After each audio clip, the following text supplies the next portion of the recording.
Hey crew, it's Ben, and I'm back with another Bible study. Today we are going to be in the book of 2 Kings, but before we begin, if you are new here, if you are unfamiliar with what is going on, I hold some unconventional beliefs and I am having an unconventional Bible study. I do suggest that you begin in Genesis because it is easier to keep up. But for those of you who have been following along, today we are going to be in 2 Kings 15 because we left off in 2 Kings 14. We are watching the slow descent of the nation of Israel, which has already been split into two pieces. We have Israel itself to the top, the kingdom of Israel, and we have Judah to the south. And so the nations that we're really going to be dealing with today are Assyria up towards Damascus. It's going to be at the top. This is the Lebanon areas along the coastline. Moab and Edom, I don't think are in it. I don't know if we're going to get to Gaza or not, but that is along the Mediterranean coast in the southwest. I think that is all we're really going to be dealing with today. In the 27th year of Jeroboam's reign over Israel, Azariah, the son of Amaziah, became king of Judah, which is the southern kingdom. He was 16 years old when he became king, and he reigned in Jerusalem for 52 years. His mother's name was Jechaliah, for she was from Jerusalem. And he did what was right in the eyes of the Lord, just as his father, Amaziah, had done. Nevertheless, the high places were not taken away, and the people continued sacrificing and burning incense there. It is important to note that if they are burning incense and committing sacrifices in the high places or with the Asherah poles, they are not walking in the ways of the Lord. And if he, as king, is allowing it, he is not walking in the ways of the Lord. And the Lord afflicted the king with leprosy until the day he died, so that he lived in a separate house while his son Jotham had charge of the palace and governed the people of the land. And as for the rest of the acts of Azariah, along with all his accomplishments, are they not written in the book of the Chronicles of the kings of Judah? And Azariah rested with his fathers and was buried near them in the city of David. And his son Jotham reigned in his place. In the 38th year of Azariah's reign over Judah, Zechariah, son of Jeroboam, became king of Israel, and he reigned in Samaria 6 months. And he did evil in the sight of the Lord as his fathers had done, and he did not turn away from the sins that Jeroboam, son of Nebat, had caused Israel to commit. Then Shallum, son of Jabesh, conspired against Zechariah, struck him down, and killed him in front of the people, and reigned in his place. And as for the rest of the acts of Zechariah, they were indeed written in the book of Chronicles of the kings of Israel. So the words of the Lord spoken to Jehu were fulfilled. 4 generations of your sons will sit on the throne of Israel. I'm not really going to stop at every one of these and point it out. These are the kings of Samaria. You can call them the kings of Israel, but really it's a whole different country. They don't serve the God of Israel at all throughout the entire history of them being the kingdom of Israel. So I'm not really going to hold them anymore accountable for the commandments because they never have followed them. Keeping the sacrifices in the high places is also not following the commandments. And in the 39th year of Uzziah's reign over Judah, Shallum, son of Jabesh, became king, and he reigned in Samaria 1 full month. And then Menahem, son of Gadi, went up from Tirzah to Samaria, struck down and killed Shallum, son of Jabesh, and reigned in his place.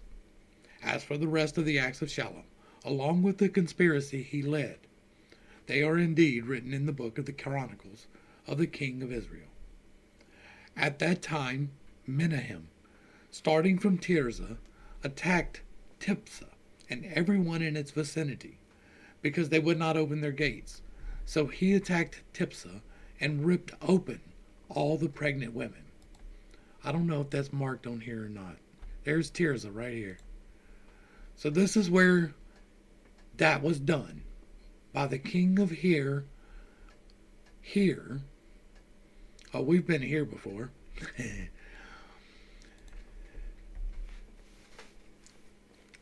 That's where David collected his dowry of foreskins, right? When he bought his wife.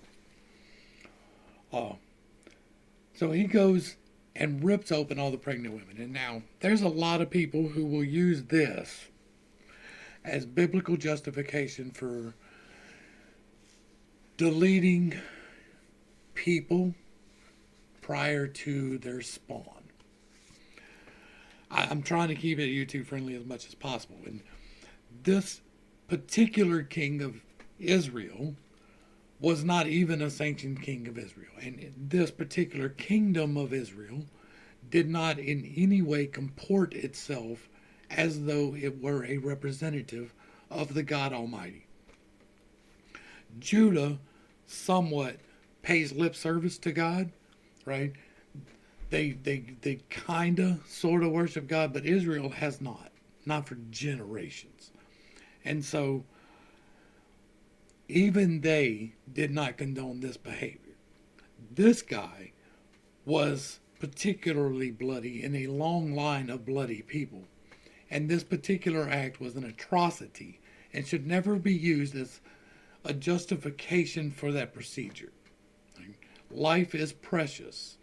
And I'm not going to tell you that you can't do something because that would be dumb. You will find a way. I'm going to tell you that you should not do something because life is precious. And if you do it, you will regret it. It may take a few years, but it is almost certainly the case that in this life you will regret it. And more than likely, on the next side, you will regret it too. And in the 39th year of Azariah's reign over Judah, Menahem son of Gadi became king of Israel, and he reigned in Samaria for 10 years. And he did evil in the sight of the Lord, and throughout his reign he did not turn away from the sins that Jeroboam son of Nebat had caused Israel to commit. And then Pul, king of Assyria, invaded the land, and Menahem gave Pul 1,000 talents of silver in order to gain his support and strengthen his own grip in the kingdom.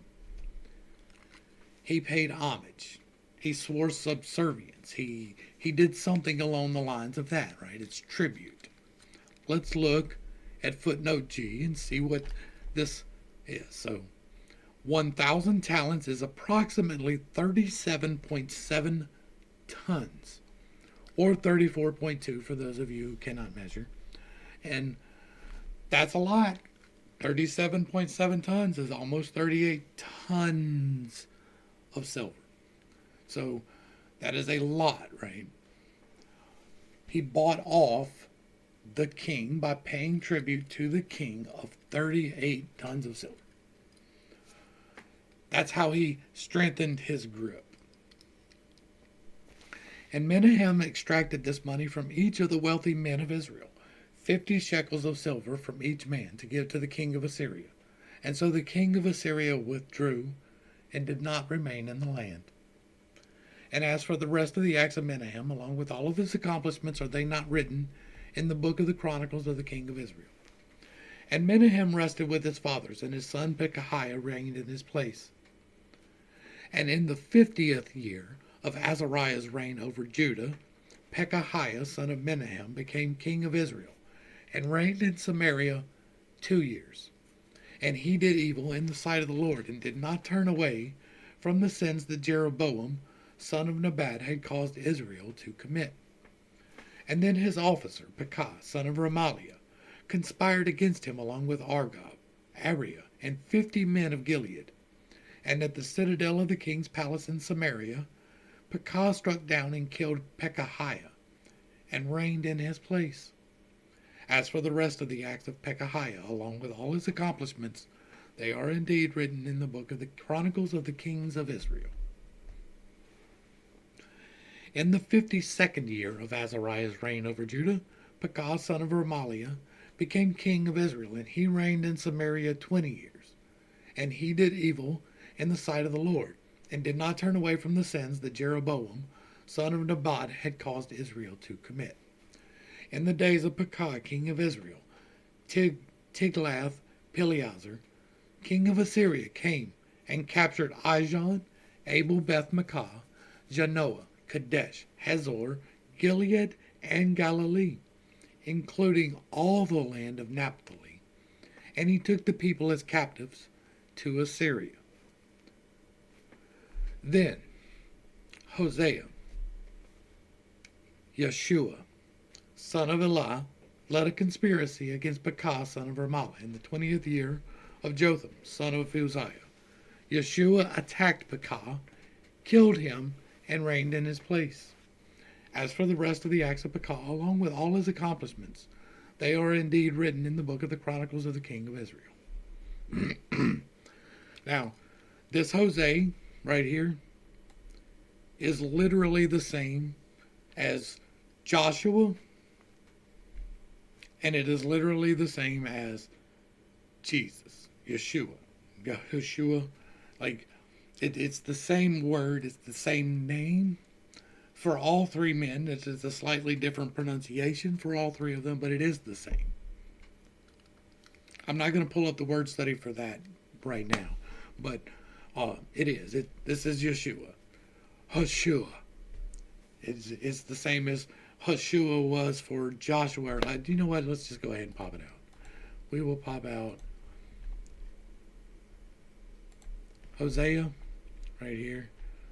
Hosea, Hoshea, Joshua. It's the same word. It's the name of several Israelites.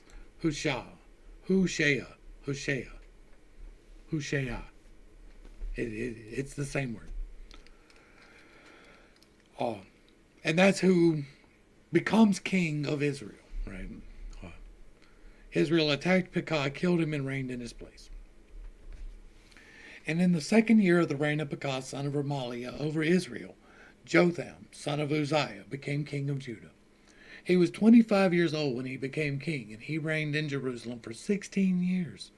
His mother's name was Jerusha, daughter of Zadok, and he did what was right in the eyes of the Lord, just as his father Uzziah had done. Nevertheless, the high places were not taken away, and people continued sacrificing and burning incense there. Jotham rebuilt the upper gate of the house of the Lord. As for the rest of the acts of Jotham, along with his accomplishments, are they not written in the book of the Chronicles of the kings of Judah? In those days, the Lord began to send Rezin, king of Aram, and Pekah, son of Remaliah, against Judah. And Jotham rested with his fathers and was buried with them in the city of David, his father. And his son Ahaz reigned in his place. So, just before Yeshua takes over from Pekah, Jotham takes over from his dad, which was, I missed the name. Oh well, it doesn't really matter. The previous, we can look right here, Azariah.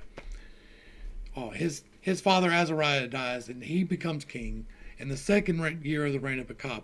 Pekah only reigns for 2 years, right? And so then, about the same time, we get Ahaz and Yeshua. In the 17th year of Pekah, son of Remaliah, Ahaz, son of Jotham, becomes king of Judah. Ahaz was 20 years old when he became king, and he reigned in Jerusalem 16 years. And unlike his father David, unlike David his father, he did not do what was right in the eyes of the Lord, his God. Instead, he walked in the ways of the kings of Israel, and even sacrificed his son in fire, according to the abominations of the nations that the Lord had driven out before the Israelites. And he sacrificed and burned incense on the high places, in the hills, and under every green tree. And then Rezin, king of Aram, and Pekah, son of Remaliah, came to Israel to wage war against Jerusalem. And they besieged Ahaz, but could not overcome him. In that time Rezin, king of Aram, recovered Elath for Aram, drove out the men of Judah, and sent the Edomites into Elath, where they live to this day. And so Ahaz sent messengers to Tiglath-Pileser, king of Assyria, saying, I am your servant and your son. Come up and save me from the hands of the kings of Aram and Israel, who are rising up against me." Ahaz also took the silver and gold found in the house of the Lord and in the treasuries of the king's palace, and he sent it as a gift to the king of Assyria. And so the king of Assyria responded to him, marched up to Damascus, and captured it. He took its people to Kir as captives, and put Rezin to his death. And so again, this is paying tribute to the king of Assyria, right? He said, "I am. This is my kingdom is your kingdom, and this is Judah." Right? Ahaz took all the silver and gold and sent it, and then King Ahaz went to Damascus to meet Tilgath-Pileser, king of Assyria. And on seeing the altar in Damascus, King Ahaz sent Uriah the priest a model of the altar and complete plans for its construction. And then Uriah the priest built the altar according to all the instructions King Ahaz had sent from Damascus, and he completed it by the time King Ahaz had returned. And when the king came back from Damascus and saw the altar, he approached it and presented offerings on it. He offered his burnt offering and his grain offering, poured out his drink offering, and sprinkled the blood of his peace offerings on the altar. He also took the bronze altar that stood before the Lord from the front of the temple between the new altar and the house of the Lord, and he put it on the north side of the new altar. And then King Ahaz commanded Uriah the priest, "Offer on the great altar the morning burnt offering, the evening grain offering, and the king's burnt offering and grain offering, as well as the burnt offerings, grain offerings, and drink offerings from all the people of the land. Sprinkle on the altar all the blood of the burnt offerings and sacrifices. But I will use the bronze altar to seek guidance." So Uriah did just as King Ahaz had commanded.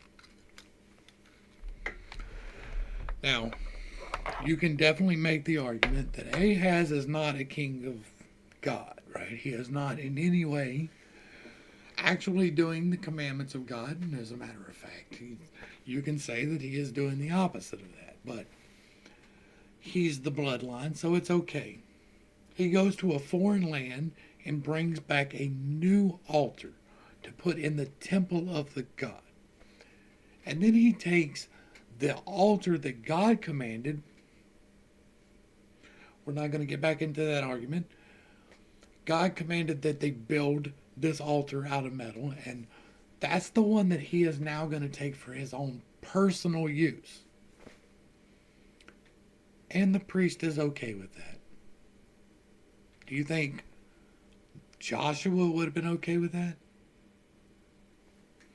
Like, do you think Moses even would have been okay with that? Like, the king, and I know you gave your sovereignty over to the king, right? You surrendered your priesthood to the king, but you're still supposed to be the custodians of the commandments. You're still supposed to be the ones that are holding the law, even if nobody else does. And for him to do this to the altar is a big deal. Now, building the temple in and of itself was a big deal because we were commanded from the beginning not to cut any stones. That if you had to make a sacrifice, which was to be of thanksgiving, then to do it on an uncut stone. And slowly that has subsided to the demands of humanity to be able to craft for God this altar and this temple and this whole thing, right? The tabernacle itself was a exercise in vanity. But the temple absolutely is, especially considering the rereading that we did of Solomon. And so, this is interesting. That this king can do this and not be stricken down by God, by the priest, or by the Israelis themselves. Because that is what is commanded in the law. If anyone is to commit blasphemy in the manner such as taking God's altar for your own personal use, then absolutely they should have been taken care of by either God, the priesthood, or the people. So Uriah the priest did just as King Ahaz had commanded. And King Ahaz also cut off the frames of the movable stands and removed the bronze basin from each of them. He took down the sea from the bronze oxen that were put under it and put it on the stone base. And on account of the king of Assyria, he removed the Sabbath canopy that they had built in the temple and closed the royal entryway outside of the house of the Lord. And as for the rest of the acts of Ahaz, along with his accomplishments, are they not written in the book of Chronicles of the kings of Judah? And Ahaz rested with his father and was buried with them in the city of David. And his son Hezekiah reigned in his place. Now, what he did here doesn't really matter, right? The taking the stands, like the moving the altar, all of this, by and large, to me, in my own personal estimation, is arguing over the right way to do the wrong thing. It's saying what is the best way to break whatever it is. It is what's the best way to destroy things, right?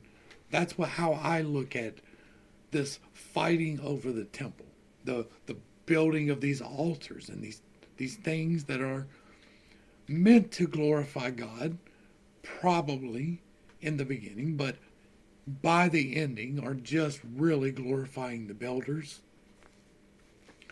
What majesty can you improve upon the works of my God? I can look upon the heavens at night and see the stars, and they all outshine anything ever built by a man. I can look across a vista of trees and grass, and it is more magnificent than anything that man has ever wrought.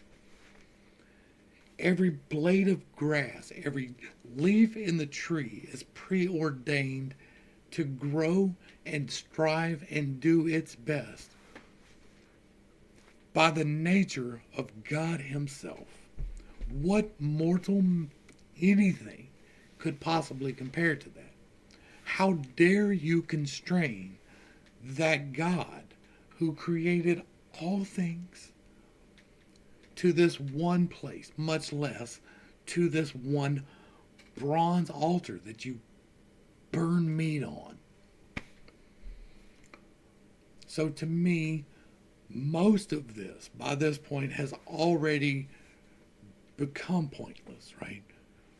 It is important to notice that they don't hold their own standards, though. To notice that none of the kings up to this point have held the standard of God. And you can put that to the redemption arc, and okay, whatever. But as it stands, no single king, with the possible exception of Saul, up to this point, has truly desired to do what God wanted him to. We talked about David, we talked about Solomon, and in length, so I don't really want to hammer that nail again, but you should check it out if you haven't seen it. This is all arguing over the right way to do the wrong thing, right? And so, cutting off the frames from the movable stands, which were ordained, and like you were given specific dimensions on building this altar. Like it was written down, build it this big. And that's what they did. And that they took the same altar from the tabernacle and put it into the temple. So he is taking God's personal altar for his own personal use. That should have been severely punished. But instead, and in the 12th year of the reign of Ahaz over Judah, Yeshua, son of Elah, becomes king of Israel. And he reigned in Samaria 9 years. And he did evil in the sight of the Lord, but not like the kings of Israel who preceded him. Shalmaneser, king of Assyria, attacked him, and Yeshua became his vassal and paid him tribute. But the king of Assyria discovered that Yeshua had conspired to send envoys to King So of Egypt, and that he had not paid tribute to the king of Assyria as in previous years. And therefore the king of Assyria arrested Yeshua and put him in prison. And then the king of Assyria invaded the whole land, marched up to Samaria, and besieged it for 3 years. In the 9th year of Yeshua, the king of Assyria captured Samaria and carried away the Israelites to Assyria, where he settled them in Halah, in Gozan by the harbor river, and in the city of the Medes. So let's pop back over here.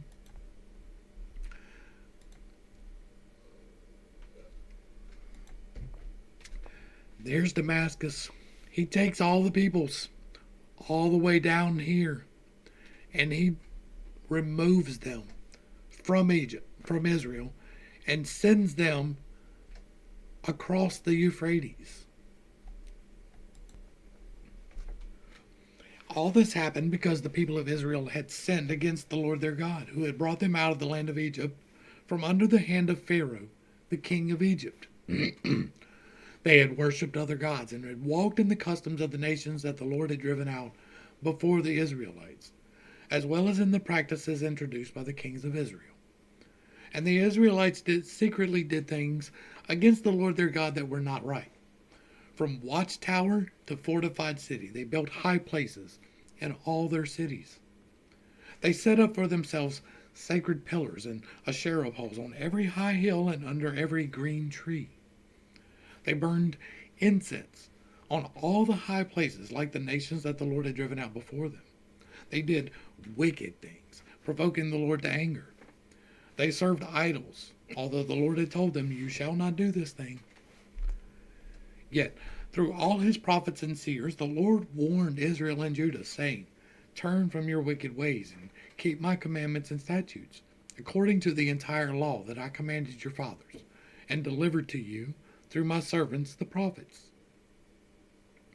But they would not listen, and they stiffened their necks like their fathers, who did not believe in the Lord their God.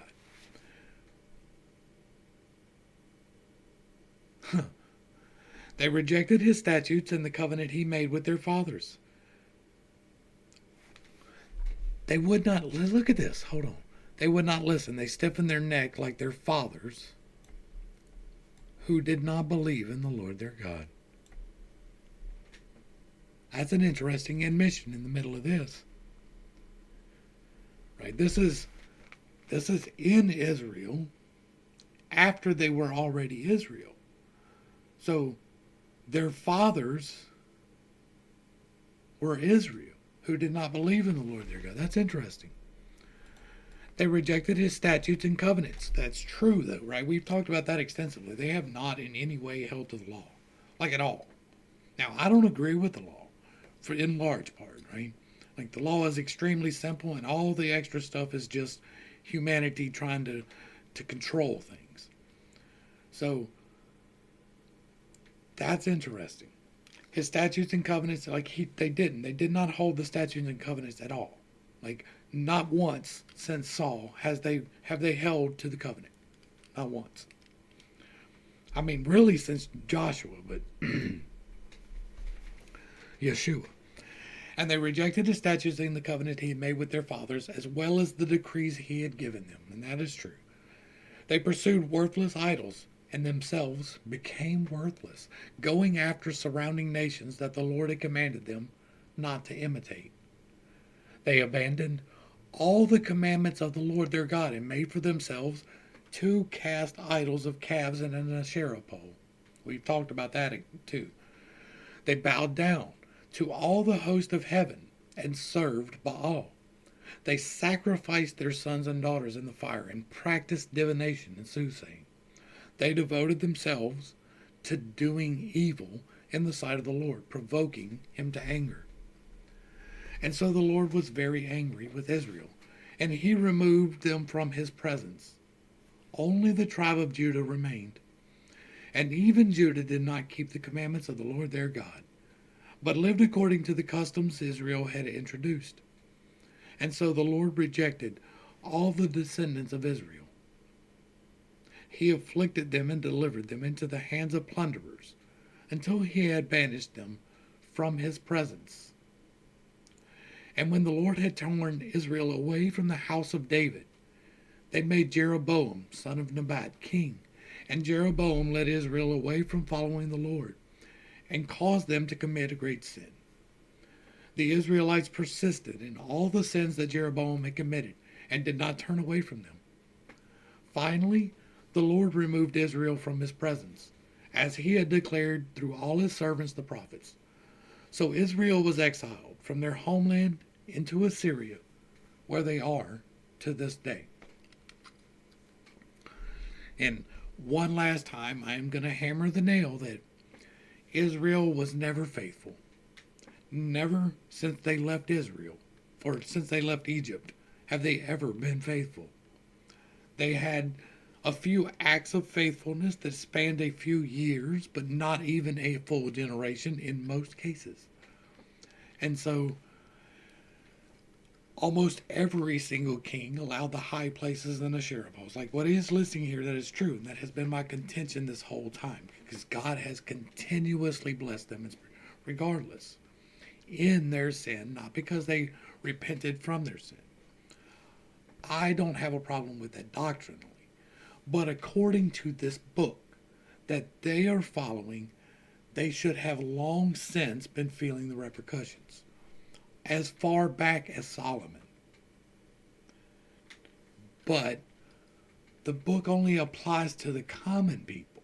Like the covenants and the commandments are for the common people, not necessarily for the kings. Now they do get one righteous king, and we will see him probably tomorrow. And then the king of Assyria brought people from Babylon, Cutha, Avia, Hamath, and Sepharvaim, and settled them in the towns of Samaria to replace the Israelites. They took possession of Samaria and lived in its towns. That is the kingdom of Samaria, aka the kingdom of Israel. So he brought in people, wrong tab. Let's go ahead and close that one.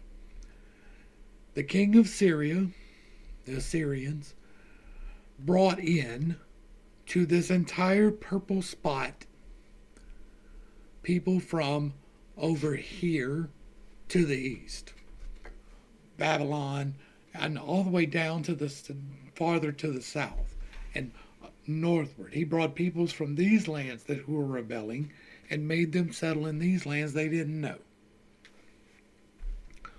All the people who are in this land are now no longer Israel.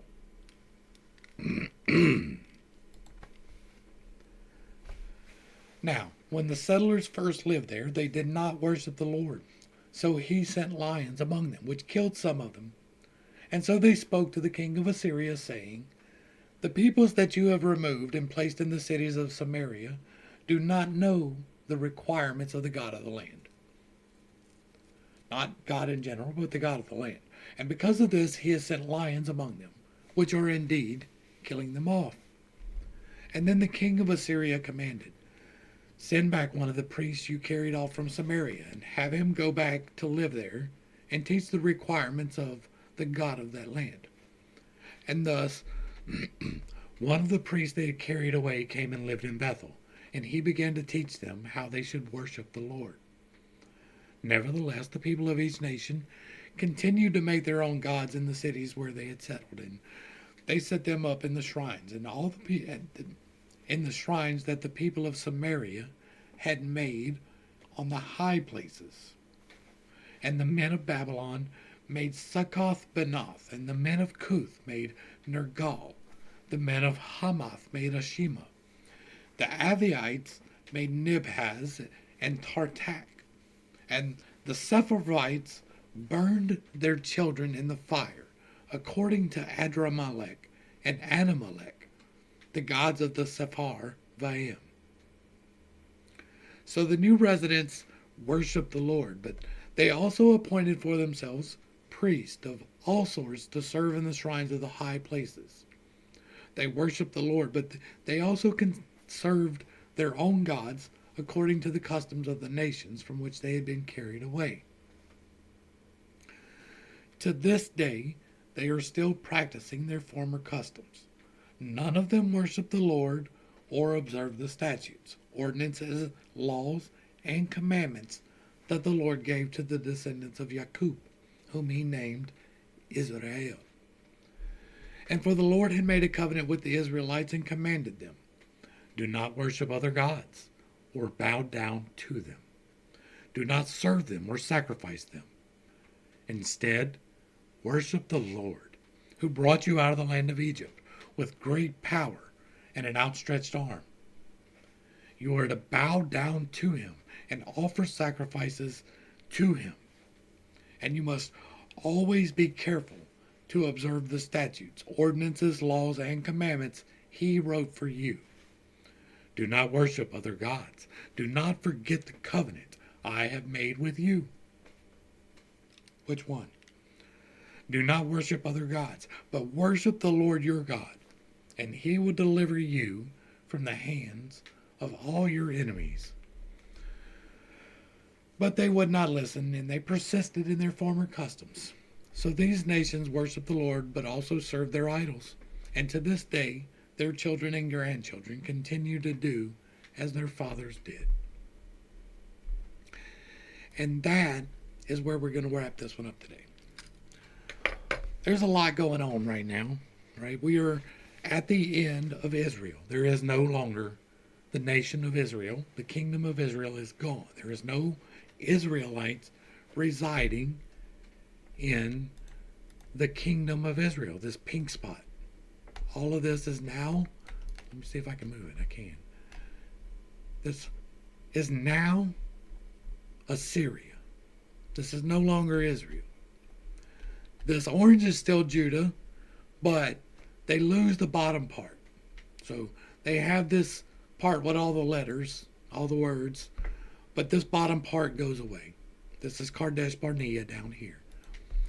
And so we will deal with Judah starting tomorrow because there is a lot going on tomorrow. When we get into Hezekiah, we're going to step on some toes. So hopefully I brought a little bit of enlightenment and not too much confusion to today's topic, the decline of Israel, the loss of the land of Israel.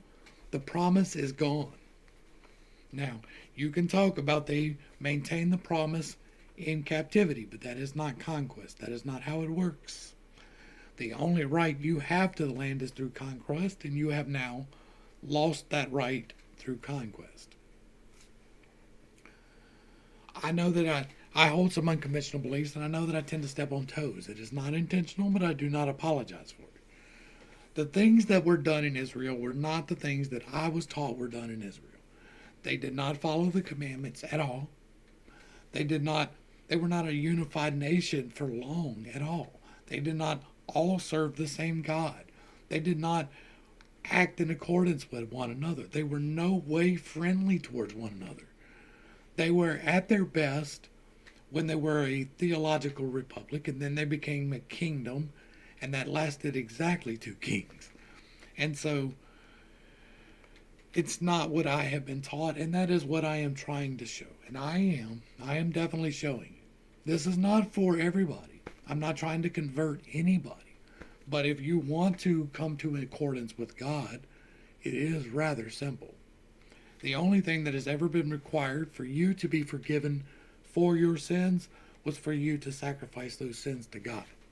To give up the thing that he doesn't want you to do, whatever it may be. And I'm not even going to tell you what that is. He does. He writes that on your heart when you say something like this. You say, Dear Heavenly Father, I am a sinner, and I come to you to be forgiven for my sins. I freely accept the grace that you freely extended to me, and I ask you to change my life. And if you do that and mean that, he will. He will change your life. You have to surrender. You have to study. You have to give up the sins. There is no blood required. There is no water required. The only requirement is you truly turning. To keep the commandments are easy. Love the Lord your God with all of your heart, soul, and mind, and love your neighbor as yourself. And if you do that, you keep all of the law. It really is that simple. To the crew, thanks for hanging out. I appreciate every single minute that you are here with me, and I am praying for you every single day. Until next time, I love you. God loves you. And you are perfect, only complete, just the way that you are. This has been Pit Steak. Peace.